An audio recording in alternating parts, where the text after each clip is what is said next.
You're listening to episode 13 of the Master Your Mind, Business, and Life podcast. This week, I have Natalie Walstein joining me. Natalie is one part intuitive astrologer and one part career coach at Soulshine Astrology, and she's here to talk to us about the upcoming Mercury Retrograde, how it affects us, and how we can protect ourselves. It's time to tune in, turn it up, and let's go. You're listening to Master Your Mind, Business, and Life. Conversations with everyday world shifters, truth seekers, and rule breakers. Here's your host, Lauren Smith. Hey everyone, it's Lauren Smith, and welcome to another episode. Now, if you listened to the intro and you were like, Mercury Retro, what? Don't worry, I was once in your shoes too, and about 7 years ago, I was introduced to this phenomenon, and ever since I've become aware of it, I'm extremely cautious with my communication, travel, and purchases during this time. Still confused? Don't worry, I have Natalie Walstein here to talk us through it. Natalie uses the ancient wisdom of astrology with a modern twist.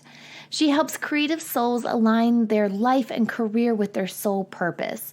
So welcome, Natalie. It's so great to have you on today. Thank you so much. I'm so excited. Well, I first learned about you and Soulshine Astrology through your Instagram page. Now, after reading all your posts, I began listening to your podcast, The Cosmic Calling, and I thought to myself, all right, I've got to get this girl on the show. I love that. So, Natalie, when did you become an astrologer, and how do you use it to help others with their careers? Yeah, so it's kind of a unique focus for an astrologer to focus on career, I guess. I mean, a lot of astrologers, they do kind of everything like relationships and career and literally every aspect of life. But I was going through kind of a hard time in my career, and I was starting to question if what I was doing was what I really wanted to do. And I had devoted so much time into becoming a graphic designer, and I really kind of hit the pinnacle of where I wanted to be in that career. I had a thriving design studio, and I had clients all over the world, and it was really amazing, and my old self would have been so thrilled. But I was kind of feeling like there's more to life. Yeah. And I didn't know what that could be. And I had a lot of things starting to go really wrong in my life and my career at the time. So I ended up getting really curious about my astrology chart, kind of looking for answers and diving deeper and doing some soul searching. And I'd always been into astrology, but I didn't realize how incredibly deep it can go. Yeah.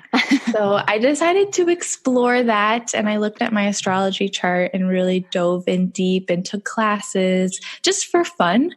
And I discovered that I was meant to help people on a deeper spiritual level, which was like crazy because that's like all I ever wanted, but I could never really put words to it or give myself permission to want that. It was just kind of like this hidden aspect of myself that I could tell made me a little bit different from people I was working with or people I surrounded myself by. That was just like, I couldn't put into words until that moment. Wow, that was like your aha moment. Yes, exactly. And I started to kind of study more about spirituality and spiritual development and intuition and all of those things. And it led me all right back to astrology because it's such a good way it's basically like the blueprint of your intuition. And it tells you all the things you've been thinking, but it's laid out like to make it more real and tangible. So that's why I love it so much. And it helped me so much in my career in kind of deciding to pivot to this whole new direction of doing career astrology that I decided that it would help so many other people find their ideal career too. So that's why that became my focus. And what an amazing turn of events. Now, it might be beneficial to note, because a lot of our listeners may not be aware, that astrology is not limited to our sun sign. Our sun sign is what most people identify with to their horoscope, but really our birth charts are a lot deeper than that. We have moon signs and rising signs and different planets that rule different parts of our life, like love and communication. And the birth chart really lays all that out. So I'm still learning about mine, but Natalie, I'm curious to know, what is your sun, rising, and moon signs? I'm a Pisces sun and a Pisces moon, so double Pisces. And then I'm Sagittarius rising. You're very watery then, right? Yes. You're very watery. And since learning that about yourself, what have you personally developed, out of learning this like full scope? Yeah. So I guess I always knew that I'm very like sensitive and intuitive, but I didn't understand like not everyone is like that. So I used to wonder like, how come nobody notices the things that I notice? And how come I can I totally soak up how other people are feeling everywhere I go. Yeah. And I'll take that on as my own emotion, thinking like, I don't know, just so sensitive, I guess. Right. And so now that I study astrology, it actually helps me so much, especially because people usually love to tell me their sign. And then I can kind of like instantly pin them down. So I kind of understand what they're all about. And that helps me not take things so personally, I guess. As an astrologer, I think that works out to my advantage.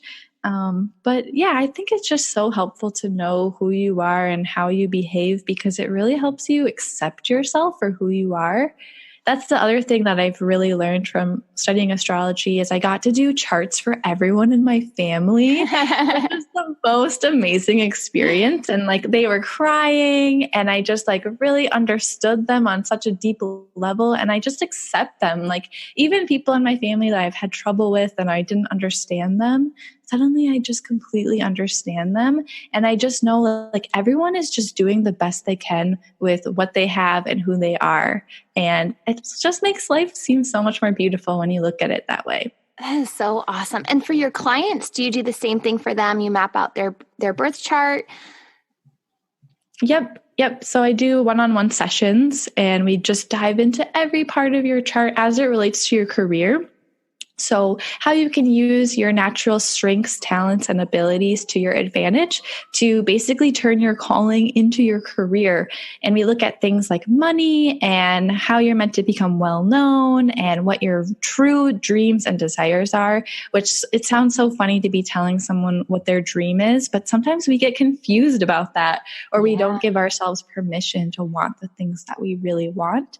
So it just like lays it all out for you and everyone just says they feel so validated by it, which is amazing. Yeah. Are most of your clients already spiritual or are they beginning their journey or do some of them just have no idea about it? Oh, I have so many different kinds. I have so many people they've never had an astrology reading before in their life. And so I really just try to summarize it as much as possible and just give them the messages they need. And then other people know all about it and they're just kind of wanting to get my perspective on it because every astrologer has a different way of looking at astrology. And for me, I just want to make you feel good and empowered, like you can go after your dreams. And so that's kind of my touch. I love that. And it is so positive because who wants to go somewhere and just hear all the negative things about you or, which I've had a reading like that before where it was just like pinpointing all, the bad parts of like what a sign could be. And it's just like, oh, thanks, and you're like, you don't feel good walking away from that. So I love that you focus on the positive, the positivity and really help people find their purpose in life. And you said, to give people their dreams. Some people block what their dreams are simply because their fear and their ego is allowing them to take over. Absolutely. Yeah. Even when I learned I should become an astrologer, I was like, I can't do that. People are going to think I'm so weird. Like, I can't tell people that this is what I'm doing. Graphic design seems so normal, but ultimately it makes me the happiest. So you start to just kind of get out of your own way and realizing also like how much you can help people by really standing in alignment with your calling also helps you just like believe in yourself more because it's not really about you anymore. Right. It's more about what your energy is able to create or help people with. Did you find that life in general just became, I don't want to say easier, but maybe better once you learned this part of yourself? Absolutely. It changed my life. I mean, of course, it's my career, so that, of course, plays into it as well. But I used to be very shy and I'd want to kind of hide behind my computer and just make pretty things when I was a graphic designer. And ever since then, I just feel so much more confident, which is amazing, especially as a double Pisces. Like that sign typically wants to hide and so sensitive, like a kind of like there's no boundary or barrier between me and other people. So now I just feel like I can handle anything that life throws at me. That is so amazing. I love that you found that and then reconnected to your purpose. And go figure, you start diving into astrology and then connect with your purpose, which is astrology. Yeah. So the reason that I brought you on today was to discuss the phenomenon known as Mercury Retrograde, which is coming up in just a couple days. So since I learned about this a few years ago, I've become more aware of how it affects me. And that's really why I wanted this to be a topic on the podcast, because I want others to understand it. And I know you'll help them understand it and help them navigate it. So can we start with you telling us what Mercury controls and kind of break down what exactly Mercury retrograde is? Yes. So we hear about Mercury retrograde all the time because it happens 3 to 4 times a year. So by the time one has ended and you've kind of forgotten about it, another one comes around again and everyone's going on and on about it. And you see it all over social media, like time to hide because everything's going to go wrong if you try to put yourself out there. So that's why we hear about it all the time. And basically what is happening during Mercury retrograde is it looks like Mercury, the planet, is moving backwards in the sky, which means it's also moving backwards on the zodiac wheel. And when this happens, we're meant to go back and revisit lessons based on the subjects that are ruled by Mercury. But the truth is that all planets go into retrograde at some point or another. We just don't talk about it quite as much. For example, there's Venus retrograde and Mars retrograde, and literally every planet has one. But we feel Mercury the most because Mercury is the planet that rules over our mindset, our plans for the future, our communications, including news and messages and conversations and writing, as well as transportation and technology. And these are basically all of the ways that we connect with each other here on Earth. Yes. So when Mercury is in retrograde, these wires get crossed and some really frustrating things can happen.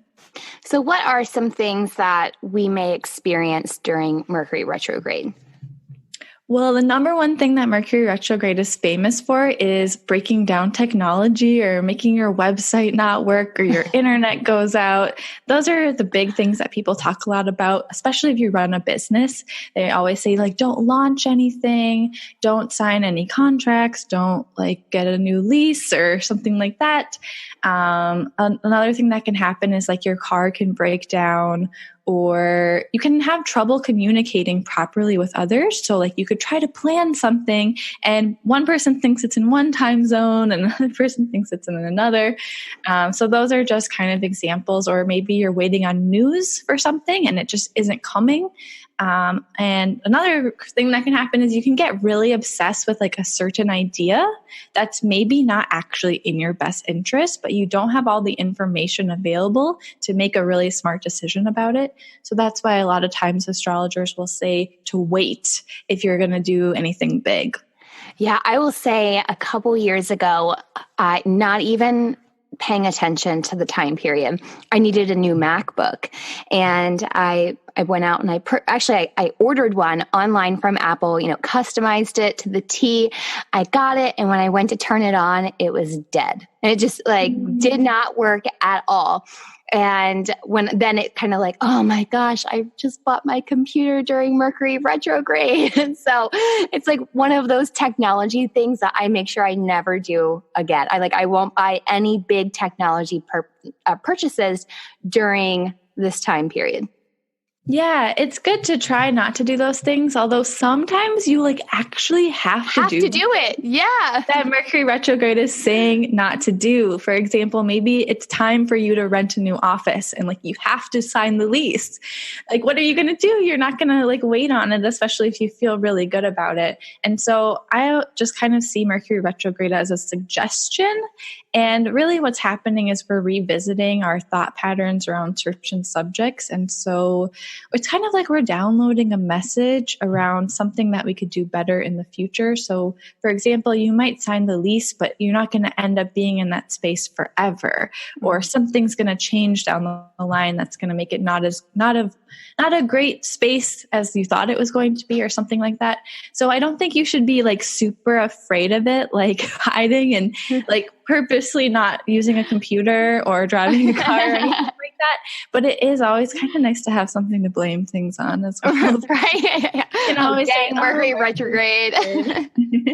Go figure. Now, how long does Mercury retrograde typically last? It's about 3.5 weeks. However, there is something called a shadow period. So basically what's happening, if you saw an astrology chart, Mercury goes over this certain amount of the chart, and then it goes back over it, and then it goes back over it again. And so when we're in the space that it's going to be going back over again, that's already the shadow period before it's even begun. And then when it's over too, there can be kind of residual effects from it. So you're not necessarily out of the gate right away when it goes direct. Right. And the other thing is that Mercury goes really slow right before it goes in and out of retrograde. So there's kind of this buffer period before things really start moving forward again. Wow. So for the people listening, how can we kind of work with Mercury retrograde for the next 3.5 weeks, especially because it falls over Thanksgiving, a time where, there might be more travel, families together, there may be more arguments. So how can we really protect ourselves and make sure that we're working with the retrograde and not against it? Yeah, that's a really good question. I feel retrograde periods are the best for reflecting and revising and going back and just kind of using it as an experimental time in your life. Because usually what Mercury is all about is getting us to go, go, go, keep striving and achieving and moving forward and planning bigger and better things. But when it's in retrograde, we're really being asked to go within and check in with ourselves and just kind of revisit our thoughts about the world. And Mercury retrograde falls in a different sign every time. So it's kind of a different subject or topic to look into. And this Mercury retrograde that's starting up is going to be in Sagittarius, which is all about, following your curiosities and your passions and expanding your horizons in new and exciting ways. However, if we're always doing that, we're just always evolving and growing. We're not taking the time to really kind of savor what we've learned and appreciate the opportunities that we already have in our lives. So kind of giving yourself a break and permission to slow down and not charge ahead so quickly with things is a really good place to start. And also just be open to the idea that things might not be as they seem, they're still evolving and changing. And the thoughts and ideas and projects you're working on, there might be a really important element to it all that you're kind of missing. But you almost need to go through this time of confusion to really appreciate the right way to do things, I guess. Yeah. Because when we're just always going and moving forward, we're not always stopping to think if where we're going is really the right direction. It's kind of a cool thing that it's happening before the end of the new year too, because what a perfect time to just take a break and step back and reflect. Yes, especially in the sign that's all about new horizons. It's kind of checking over the horizons you've already explored and seeing if there's any other kind of hidden gems of wisdom that are still waiting for you within that. You mentioned that Mercury controls things like travel, and because Thanksgiving's coming up with a lot of, it's a traveling holiday for many. How can we protect ourselves during that? Should we leave sooner or double check our itinerary? What are some tips for that?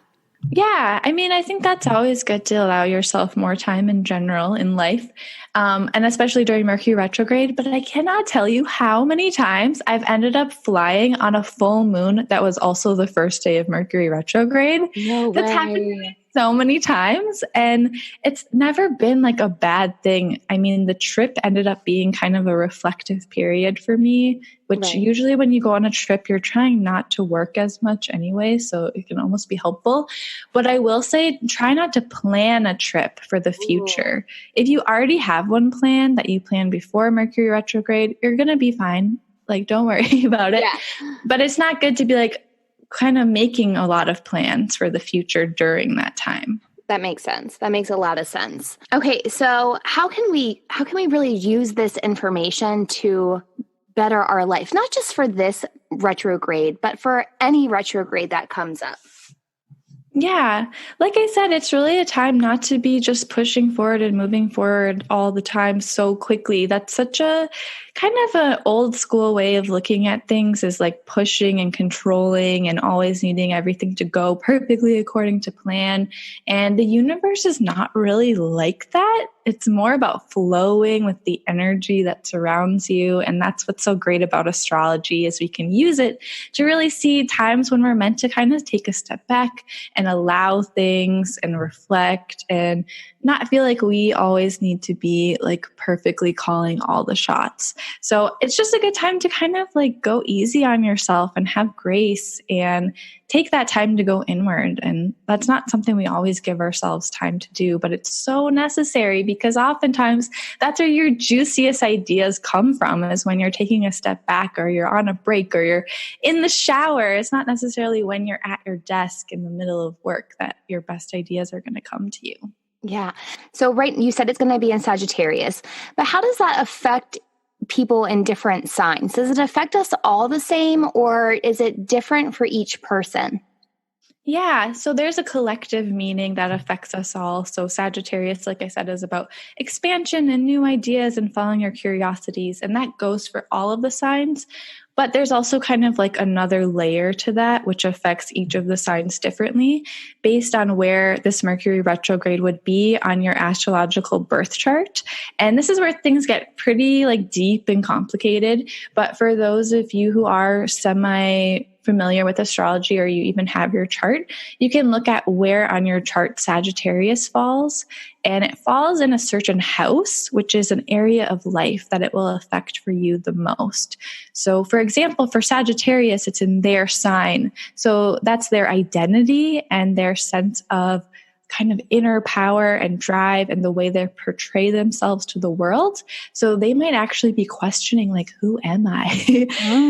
So it's different based on your sign, and it gets pretty in depth, but that can also help you see, like, what is the message you're meant to be downloading and what area of your life are you meant to be revising or revisiting? Yeah. So we can all maybe we feel it generally the same way, but we may feel it deeper or not as much depending on our birth chart, correct? Yes, definitely. Okay, awesome. So we know what to expect now. We know what's coming up. We know it's a time of reflection. Any other tips that you can give our audience to kind of, I don't want to say survive this period, but maybe flow through it with grace? Yeah, I think just understanding that everything is not as it seems is like number one, but also taking extra time when you're writing an email or you're sending a message to really think things through and double check and proofread. And also keeping in mind that even if you say something really clearly, the other person might not completely understand it. So just really taking extra time to explain yourself and to triple check all of the details, because it can be easy to make mistakes. Or I think the biggest thing I learned from Mercury retrograde is like I often get an idea during that time that I think sounds so good. And I'm like, this is it. This is the answer to what I need to be working on now. And then by the time the retrograde ends, I'm kind of like, what was I thinking? That wasn't like the right thing to do. And so just keeping in mind, like, that can happen. And so don't get like so stuck to an idea that you feel like there's no other way. That's really more of a time to flow and use your intuition more than your logical mind, which we are usually using most of the time. Right. And if something does come up, if there is miscommunication with a person, this is a really good time to be mindful that, okay, it was simple miscommunication. Like, we don't need to get angry. We don't need to get hostile. It could have been something you told them 3 times, but we know that this is happening. So just be mindful in your response to things as well. Yeah, and just returning to your self-care too, because I think we get so caught up in expectations. So when things don't work out, we're like, oh, that was the way it had to work out. Yeah. And now everything's a failure. And really, it's when things like that happen in general in the universe, you're trying to be like, your attention is meant to be on something else. And so just seeing every cue that happens as a lesson, like something you're meant to be learning rather than like being punished by the universe, I think is just a good overall mindset to have. You know what? That's such a great way to look at it, because you're not ever really punished by the universe. It's always a lesson. And what you choose to do with that lesson is totally in your court. Yeah, absolutely. I was just kind of reflecting on that the other day, how the worst things that have ever happened to me in my life ended up being the best things because I learned what I needed to learn to be a better, stronger person. I say that all the time. Like, the worst things always have the best lessons attached to them, because one, you grow from them. And if you're not growing from them, then you're just staying stagnant, which it doesn't serve anyone any good to stay stagnant, but you grow through that experience. You're then able to help others, maybe who are going through that same experience. You have better advice. You just have a better outlook of, oh man, like I got through that. What else does life have for me? Yeah, absolutely. And that's kind of what we're here to do, is learn and grow. So it would be kind of boring if we weren't doing that. I know, right? I love it. So tell us a little bit about your podcast. Yeah. So there's so much information in astrology. I just really wanted to be able to share it in a way people can understand and use, because it's so incredibly powerful, but no one's going to figure that out if they can't get like an access point to it. As horoscopes are really great, but there's so many people out there that like maybe one day the horoscope is just not really jiving with them. And then they're like, astrology isn't real. But it's so real, and there's so much more to it that you'll just never get to unless you have the ability to kind of see how it reflects in your own life and resonates with you. So that's what my podcast is all about. I have every other episode, I kind of share something or teach something about astrology to help you use it in your own life. And then the other episodes are me interviewing people about their career, especially like really unique careers that people have, to kind of show people what's possible. And then we talk about their birth chart and how it reflects their calling and how they're kind of channeling that into their life.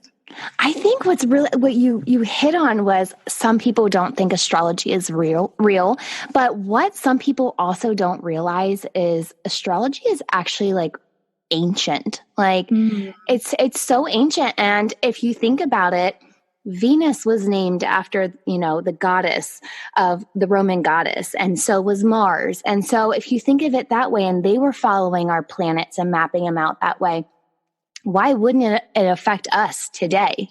So things like Mercury going retrograde, if the moon can control our tides, why can't Mercury control our communication? Mm-hmm. Yeah, absolutely. It's so old. And really what my job is to kind of pass down this information and interpret it in a modern lens that people can actually understand. And you were saying like, you're still learning more things about your birth chart. I'm still learning things about mine too. Even though I study it every day and I'm very aware of what's happening, there's always so much more to learn. And it's so fascinating. Do you learn from other astrologers as well? I did in the beginning, but now I mostly learned from talking to people about their charts. So when I'm going through someone's chart, I might see something I've never seen before, like an interesting combination of planets or signs. And then I kind of hear from them how it plays out in their life. So I start to build up kind of this like bank of experiences of how this played out for that person, and this is how this is playing out for this person. And it just helps me form kind of my own hypothesis or like philosophy on it all over time. That's so interesting. Now, I'm interested to know, do you use anything else as far as your spiritual development? Like, do you follow numerology or anything like that? I don't really follow numerology that much. However, I will say it is closely aligned with astrology. Yeah. When I have seen someone say this is this number day, I'm like, that's what's going on in astrology too, which is really cool. That is really cool. But I do use tarot cards and crystals and essential oils and all of those other kind of woo-woo things. But Natalie, tell our listeners where they can connect with you more and learn about you more, and maybe even get their own birth chart done by you. Yeah, so you can find out more about me at soulshineastrology.com. I have a blog and my podcast episodes up there, as well as the ability to order a reading. And you can also find me on Instagram at Soulshine Astrology. I'm on there almost every day talking about the moon and what's going on and giving you inspiration to go towards your dreams, Yes. which is a very Pisces thing to do. And you can also find me on iTunes and Spotify for my podcast, The Cosmic Calling. Yes.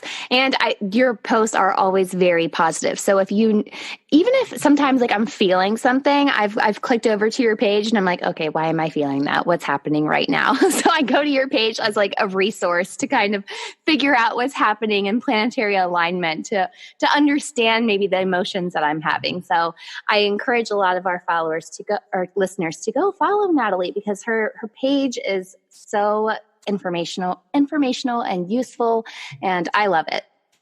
Oh, thank you so much. Yeah, it's also really nice to see all the people commenting that are also going through the same thing that you are. And it just helps connect us as a collective to know we're all in it together. Yes, you are not alone, ever. Well, thanks again, Natalie, for joining us. Yeah, thank you so much. As a reminder, Mercury goes retrograde on November 16th and then turns direct December 6th. So now is a really good time to follow Natalie and expand your knowledge on astrology. You can find direct links to Natalie's website and social platforms on this week's episode notes found at mindbizlife.com. And don't forget that I have a listener survey on my website. It's a simple 3-question survey that just helps me learn more about you, the listener. Rate, review, and subscribe to the podcast on Apple Podcasts, Spotify, Google Play Music, and Stitcher. I've been sharing your reviews on Mind Biz Life website as well as the Mind Biz Life Instagram account. I hope you enjoyed today's episode and learned how to navigate through the upcoming retrograde with ease. I'll see you back here next week, and until then, remember, every level of life is an opportunity to grow. Be well, my friend.